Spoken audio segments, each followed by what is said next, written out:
वडील म्हणून तुझं असं काय असतं का की हे कर हे करू नको, की तू करून बघ मग तुझं तुला कळेल या झोन मधलं? त्याला सांगितलं तेव्हा तुम्हाला पटकन म्हणा, बाबा मग मी ही तुझी मालिका नाही, सिरियल नाही बघणार. आता ना ऍक्च्युली थोडंसं कदाचित विषयाच्या बाहेर जाईल हा प्रश्न, पण आता तू जे सांगतोस त्याच्यावरून मला असं वाटतं विचारायचं, लहान मुलांना सांभाळणं आणि आई वडील म्हणून त्यांना काही गोष्टी शिकवणं सांगणं हे पण ती एक वेगळी गोष्ट असते, स्पेशली जेव्हा ते लहान असतात. तर आता मुलगा मोठा आहे तुझा, तर आता तो शाळेत जात असेल तर त्याला वडील म्हणून सांगताना तुझं असं काय असतं का की हे कर हे करू नको, असं तू या झोन मधला आहेस की तू करून बघ मग तुझं तुला कळेल या झोन मधला आहेस? या सगळ्याच झोन मधला आहे मी.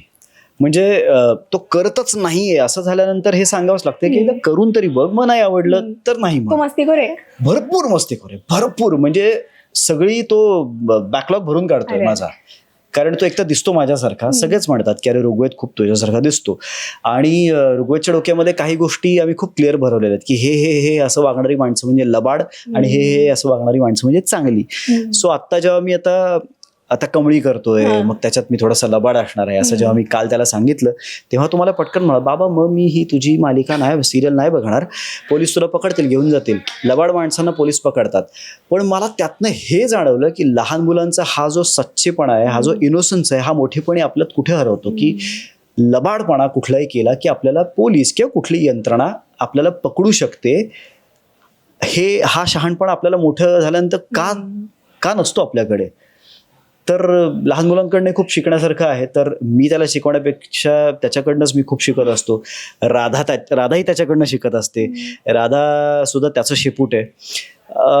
आणि मुलांना शिकवणं हे एक अख्खं वेगळं करिअर असं मला वाटतं. त्यामुळे प्रियांका आता घरी असते, आता तिची एक नोकरी तिनं फायनली पुन्हा सुरू केली आहे. पण तिनं जर लक्ष दिलं नसतं तर ऋग्वेदचं आत्ता हे 5.5 वर्षांपर्यंतचं शहाणं होणं हे अशक्य होतं. म्हणजे तिचे आई बाबा, माझे आई बाबा, माझी बहीण, तिचा भाऊ आणि प्रियांका हेच आहेत सगळे. कारण मी कायम बाहेर असतो. मी फक्त ऋग्वेदला शाळेत सोडायला जातो आणि घरी जेव्हा जातो तेव्हा तो झोपलेला असतो. बरं, आणि ही तक्रार प्रत्येक बापाची असते. ह्याच्यात काही मी वेगळं काहीतरी करतोय अशातलं काही नाहीये.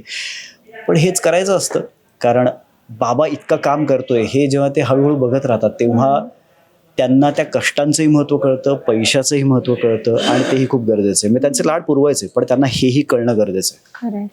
आता ना ऍक्च्युली थोडंसं कदाचित विषयाच्या बाहेर जाईल हा प्रश्न, पण आता तू जे सांगतोस त्याच्यावरून मला असं वाटतं विचारायचं, आपल्याकडे ना इंडस्ट्रीमध्ये ना असं खूप आहे की जेव्हा एखादी ऍक्ट्रेस लग्न होतं किंवा ती प्रेग्नंट असते त्यानंतर मग ब्रेक घेतला जातो आणि मग नंतर कमबॅक होतं वगैरे वगैरे. तर मला वाटतं हे ना खूप काळापासून हे सुरू आहे आपल्या इथे आणि आता बरेच जण ते ब्रेक करतायत. पण अभिनेता म्हणून तुला असं कधी वाटलं का की वडील झाल्यानंतर आता एक छोटासा ब्रेक घ्यावा, हे कधी तुझ्या डोक्यात आलं? ब्रेक घ्यावा असं डोक्यात नाही आलं. पण जेव्हा ऋग्वेद तर खूप जेव्हा लहान होता तेव्हा मी होतं नाटक टाळलं. कारण नाटकाचे दौरे असतात, अनेक दिवस तुम्हाला भेटणार नाही अशी शक्यता असते त्याच्यामध्ये. सिरियलचं कसं आहे की मी रोज घरी जाणार आहे, मला माहिती आहे मी रोज त्याच्या कुशीत किंवा तो माझ्या कुशीत झोपणार आहे याची खात्री आहे मला. त्यामुळे मी टाळलं.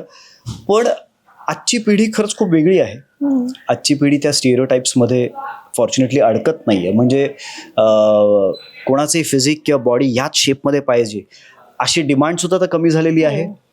कारण कॅरेक्टर्स आणि त्यातल्या डेप्थवरती विचार करणारे लेखक आणि दिग्दर्शक आणि प्रेक्षक आता येत आहेत समोर. त्यामुळे आखीव रेखीव हिरो, आखीव रेखीव हिरोईन ह्याच्यापेक्षा सुद्धा आहे ते स्टिरियोटाइप्स अजूनही आहेत. आणि त्या टेलिव्हिजन वरनं जाणं फार अवघड आहे. पण ॲटलिस्ट फिल्म्सच्या बाबतीत किंवा OTTच्या बाबतीत, नाटकाच्या बाबतीत आता हा स्टिरियोटाइप तुटतोय आणि जी खूप चांगली गोष्ट आहे.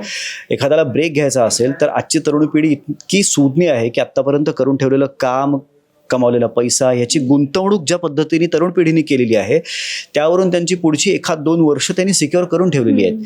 अनेक कलाकार त्यांचा वेगळा व्यवसाय सुरू करतायत. सो ते फक्त या क्षेत्रावर अवलंबून राहत नाहीयेत. त्यामुळे आता आपण प्रेग्नंट आहोत किंवा मूल झालंय, आता वेगळ्या सांसारिक जबाबदाऱ्या येऊन पडलेल्या आहेत. म्हणजे आता ब्रेक घ्या आणि काम बाजूला ठेवा असाची पिढी विचार करत नाही. आणि त्यांच्या घरनंही हल्ली तसा म्हणावा तेवढा फोर्स होत नाही. अनेक घरांच्या कंडिशन्स वेगळ्या असतात. त्यामुळे मी सरसकट सगळ्यांसाठी हे म्हणणार नाही. पण मोठी मी असं म्हणेन की आता खूप गोष्टी बदलत चाललाय. रसिका हो, कलाकृती मीडिया म्हणजे मनोरंजनाची लयलूट. मनोरंजन क्षेत्रातील किस्से व घडामोडींचा आस्वाद घेण्यासाठी कलाकृती मीडिया या YouTube चॅनलला सबस्क्राईब करा आणि व्हिडिओ लाईक करा.